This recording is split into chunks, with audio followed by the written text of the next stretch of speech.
ہم اکثر گاتے ہیں بنیا حلیم چھڈ آیا شان نو، کھرلی ملی چھڈ آیا آسمان نو۔ اور ایک اور گیت میں ہم گاتے ہیں شان و شوکت چھڈ چھڈا کے، اپنا سب کچھ ونڈ ونڈا کے، تے دھرتی تے شافی آیا ہے تے چرنی چ ڈیرا لایا ہے۔ وہ انسان بنا، بہت بڑی تبدیلی ہے۔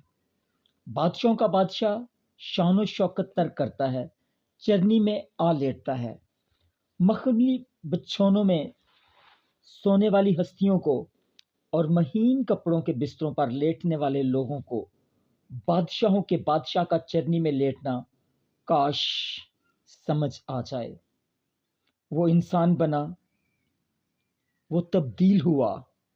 وہ ہمارے لیے تبدیل ہوا۔ اس کے آنے کی یاد مناتے ہوئے کیا ہم تبدیل ہوئے؟ کیا ہم میں کوئی تبدیلی آئی؟ وہ ہمارے لیے انسان بنا، کیا ہم اس کے پیار میں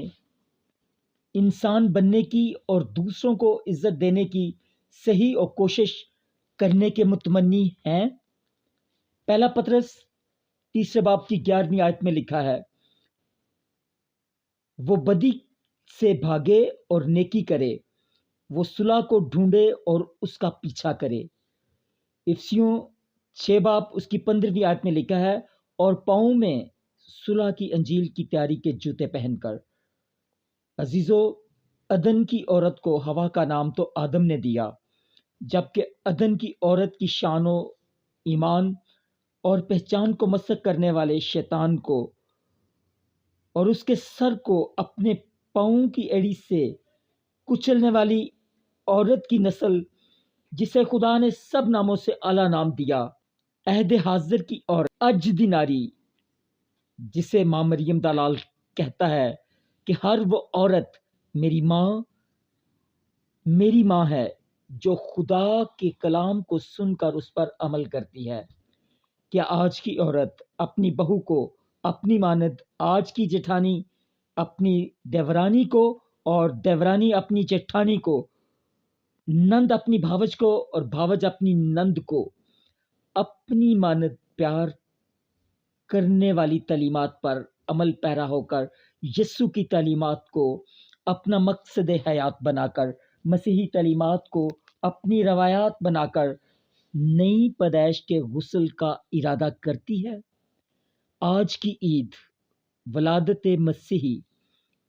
ہم سے یہ تقاضا کرتی ہے کہ جس طرح یسوع تبدیل ہوا، ہم سب بھی تبدیل ہو جائیں، ہمارا انداز فکر تبدیل ہو جائے، ہمارا رہن سہن تبدیل ہو جائے، اور ہم حقیقی مسیحی اقدار کو اپنی زندگی کا حصہ بنا کر حقیقی مسیحی بن جائیں، تاکہ ہمارا نئے یروشلم میں داخلہ اس کی قدرت سے، اس کی محبت اور مہربانی سے ممکن ہو سکے، اور خدا کا کلام، خدا کا کلمہ، خداوند یسوع المسیح ہمیں بے عیب کمواری کی طرح خدا باپ کے حضور میں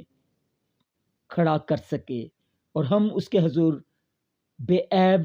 حاضر ہونے کی صلاحیت اور مسا اس کی قدرت، اس کے فضل اور اس کی مرضی سے پائیں۔ یسوع کے نام میں